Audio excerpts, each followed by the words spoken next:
중학교 3학년입니다. 그럼 왜 중학교 3학년이 문제가 되냐면, 첫째는 이제 인문계 고등학교를 갈 것인가, 아니면 특성화고로 갈 것인가, 아이들 진로하고 문제가 있거든요. 우리나라 지금 현재 교육과정에서 중학교 1학년이 시험이 없습니다. 왜 시험이 없냐면, 아이들의 진로를 잡아주라는 거예요. 근데 엄마들은 이때 진로를 잡아주지 못하고, 이때 영어 수학 공부에만 매진하죠. 이게 이제 중학교 3학년 돼서는 이제, 학교 성적은 제대로 안 나오고 얘가 공부에 흥미는 없는 것 같은데 과연 인문계 고등학교를 보내야 될까? 아닐까? 이게 가장 큰 고민 중에 하나고요. 두 번째는 뭐냐면 게임에 빠져가지고 학교 자체도 안 가려고 하고 가더라도 제대로 공부를 안 해보고 이게 생활 관리가 안 되는 애들이 상당히 많습니다. 중학교 1, 2학년 코로나 기간을 거치면서 학습 자세, 태도, 자세 이런 습관들이 무조건 안 좋은 방향으로 흘러들어가는 경우죠. 이런 경우가 두 번째고요. 그래서 크게 오는 게 진로 문제와 아이의 학습 태도 문제.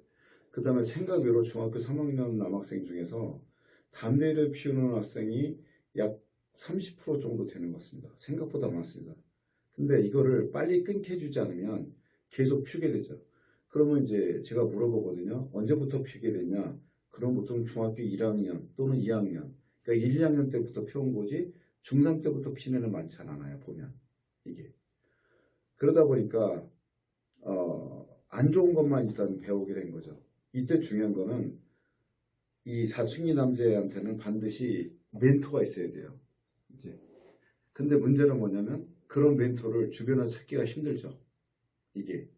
그러니까 아빠한테 말하면 무조건 못하게 하는데 문제는 뭐냐면 무조건 못하게 한다고 말을 들을 나이도 아니고요.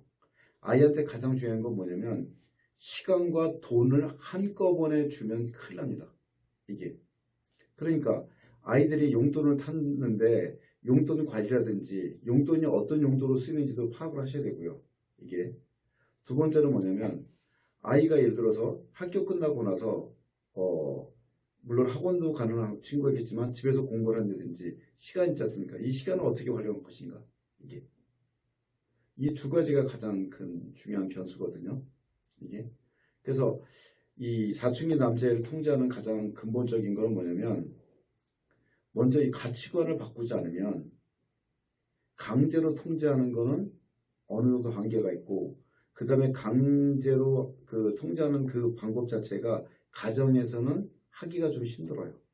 일단 그 아이들이 게임과 이런 제일 중요한 건 뭐냐면 이 게임도 혼자 하는 게 아니고 특히 담배를 피운다 그러면 그 무리가 있어요. 그 무리로부터 아이들을 떼어내야 된다. 이게 제일 중요한 거예요. 혼자서 담배 피우는 애가 아닙니다. 반드시 무리에서 그걸 떼어내야 돼. 일단은 이게 가장 중요한 겁니다. 아이 지도에 있어서 다시 말해서 환경 설정이라고 그러는데 피울만 하는 환경이기 때문에 피우는 거예요. 그러면 그 무리에서 일단 떼어내야 되고요. 그 다음에 돈을 일절 주지 말아야 됩니다. 안 그러면 또 사니까 그럼 언제 돈을 주냐? 니코틴 검사기가 있어요. 100개를 사면 한 2,500원 정도, 하나에 2,500원 정도 하거든요. 이거를 일주일에 한 번 단위로 계속 담배 폈던 애는 계속 확인하셔야 됩니다. 이 담배라는 거는 끊어도 다시 피기가 되게 쉬워요. 그래서 니코틴 검사를 1년 동안 쭉 했을 때 한 번도 안 나왔다. 그러면 끊은 겁니다.